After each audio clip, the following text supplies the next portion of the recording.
Headlines नंतर बातमी राजकारणात खळबळ उडून देणाऱ्या बातमीने सुरुवात करूयात बातमीपत्राची। सचिन वाझेंनी पुन्हा एकदा लेटर बॉम्ब टाकलेला आहे। त्यांनी मुख्यमंत्री आणि गृहमंत्र्यांना पत्र लिहित जयंत पाटलांवरती गंभीर आरोप केलेले आहेत। या पत्रात शरद पवार, अनिल देशमुख आणि जयंत पाटलांच्या नावाचा उल्लेख करण्यात आलाय। गुन्हे शाखेमध्ये असताना आम्ही अवैध हुक्का पार्लरवर कारवाई करत देशातील मोठ्या हुक्का वितरकाला ताब्यात घेतलं होतं। त्यावेळी तत्कालीन मंत्री जयंत पाटलांच्या बंगल्यामधून अटकेमधील वितरकाला सोडण्याचे आदेश आले होते असं पत्रात म्हटलंय। त्याचबरोबर अनेक अवैध कामं करून घेतल्याचा आरोपही त्यांनी केलाय। त्यांचं हे पत्र आता व्हायरल होतंय। सचिन वाझेंनी पुन्हा एकदा लेटर बॉम्ब टाकलाय। त्यांनी मुख्यमंत्री, गृहमंत्र्यांना पत्र लिहिलंय, जयंत पाटलांवरती गंभीर आरोप केलेत। त्यांनी पत्रामधून नेमके काय गंभीर आरोप केलेत जाणून घेऊयात। अनिल देशमुखांनी गोपनीयतेचा भंग केला। चांदीवाल आयोगासमोर जबाब देण्यासाठी दबाव होता। जयंत पाटलांनी अनेक अवैध कामं करून घेतली। जयंत पाटलांकडून हुक्का माफियाला सोडण्याचे आदेश आले। अनिल देशमुखांनी गोपनीयतेचा भंग केला असा आरोप त्यांनी केलेला आहे। सचिन वाझे यांनी पुन्हा एकदा लेटर बॉम्ब टाकलाय आणि या लेटर बॉम्ब मध्ये आता शरद पवार, अनिल देशमुख आणि जयंत पाटलांच्या नावाचाही उल्लेख केलाय।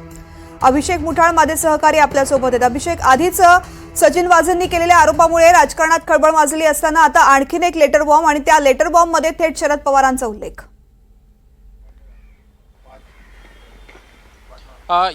या लेटरबद्दल जर का बोलायचं तर आपल्याला एक 2 ते 3 दिवस अगोदरच सचिन वाझे यांनी जेव्हा प्रतिक्रिया दिलेली होती तेव्हाच सांगितलेलं होतं की अशा प्रकारचं लेटर जे आहे ती मी देवेंद्र फडणवीस यांना दिलेलं आहे आणि तेच हे पत्र आहे जे आता सध्याला माध्यमांमध्ये आपल्याला व्हायरल झाल्याचं पाहायला मिळतं आहे।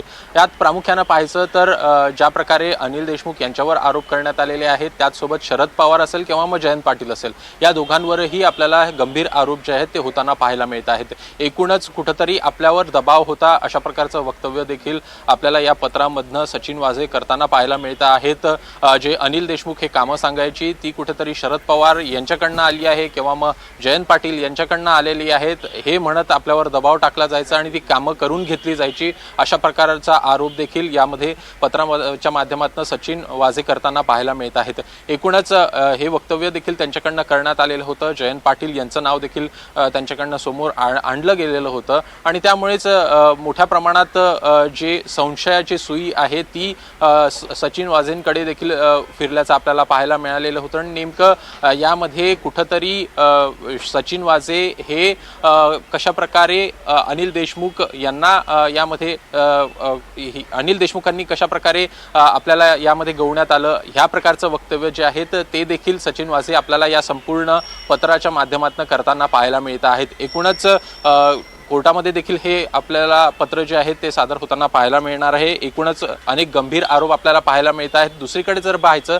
तर चांदीवाल जी एकूण कमिटी आहे, समिती आहे ती देखील आपल्याला बनल्याचं पाहायला मिळालेलं होतं आणि चांदीवाल समिती समोर बोलताना आपण जो जबाब देत होतो त्यावेळी देखील अनिल देशमुख यांनी आपल्यावर दबाव टाकलेला होता अशा प्रकारचा आरोप देखील वाझेंकडनं होताना पाहायला मिळतो आणि त्यामुळे एकूणच अनेक आरोप जे आहेत गंभीर यामध्ये दिसत आहेत। दुसरीकडे बदल्यांसाठी देखील पैसे घेत असल्याचा आरोप यामध्ये होताना दिसतो आहे, ज्यामध्ये एक पोलीस निरीक्षक आहेत त्यांच्या बदलीसाठी 25 लाख रुपये घेतलेले होते आणि ते त्यासाठी आपण कसे फोन केलेत हे संपूर्ण उल्लेख आपल्याला या सगळ्या पत्रामध्ये पाहायला मिळत आहेत आणि त्यामुळेच गंभीर आरोप आहेत। त्यामुळे अनिल देशमुख असेल किंवा जयंत पाटील असेल आता या संदर्भात काय बोलतायत हे बघणं महत्त्वाचं असेल। निश्चित अभिषेक, याआधी जेव्हा सचिन वाझे यांची प्रतिक्रिया जाणून घेण्याचा प्रयत्न केला गेला होता त्यावेळेस त्यांची प्रतिक्रिया देताना त्यांनी अनिल देशमुखांवरती तर आरोप केले होते, सोबतच जयंत पाटलांच्या नावाचाही उल्लेख केला होता आणि आता जो लेटर समोर आलेला आहे त्या लेटरमध्ये सरळ सरळ उल्लेख आहे की हुक्का पार्लरवरती जी कारवाई केलेली होती त्याचा जो प्रमुख होता तो देशातला मोठा वितरक होता आणि त्याला सोडण्यासाठी थेट जयंत पाटलांच्या बंगल्यातून आदेश आले होते असंही त्यांनी म्हटलंय। नक्कीच एकूणच आपल्याला माहिती आहे तेव्हा परमवीर सिंग यांना 100 कोटी रुपयांचं टार्गेट जे आहे ते देण्यात आलेलं होतं आणि त्या माध्यमातून कशा प्रकारे हुक्का पार्लर्स असतील किंवा बार्स असतील, रेस्टॉरंट्स असतील त्या माध्यमातून हे सगळे पैसा जो आहे तो जमवण्यासाठी वाझेंवर दबाव आणला होता अशा प्रकारचं वाझे हे आरोप करताना पाहायला मिळतात आणि त्याच माध्यमातून हे पत्र मध्ये आपल्याला उल्लेख आढळतो आहे कशा प्रकारे जयंत पाटील असतील किंवा शरद पवार असतील यांनी कुठेतरी दबाव आणला अशा प्रकारचं वक्तव्य आपल्याला यामध्ये पाहायला मिळतं आहेत.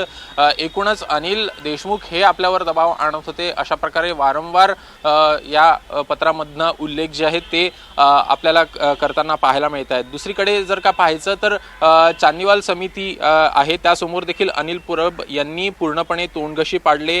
हे कागदोपत्री पुरावे आहेत. गृहमंत्री असूनही खात्याअंतर्गत विभागांची नावे न सांगता येणे, पोलीस दलाची रचना, पदे या सगळ्या संदर्भात पोलीस महासंचालक हे पद मोठं असतं. पोलीस आयुक्त पद हे मोठं असतं. एकूणच या संदर्भात देखील अनेक उदाहरणं जी आहेत ती आपल्याला या पत्रामधनं पाहायला मिळत आहेत. कशा प्रकारे अनिल देशमुख हे जबाबामध्ये आपण जेव्हा जबाब देत होतो तेव्हा कशा प्रकारे आपल्यावर दबाव आणत होते हे देखील उल्लेख आपल्याला या पत्रामधनं पाहायला मिळतात. निश्चित अभिषेक, विधानसभा निवडणुका अगदी काही महिन्यांवरती येऊन ठेपलेल्या असताना अशा पद्धतीनं आरोप प्रत्यारोप सुरू झालेले आहेत. अर्थातच आता सचिन वाझे यांनी आरोप केल्यानंतर शरद पवार गटाकडून काय नेमकी प्रतिक्रिया येते हे पाहणंही महत्त्वाचं असेल. धन्यवाद संपूर्ण माहितीसाठी.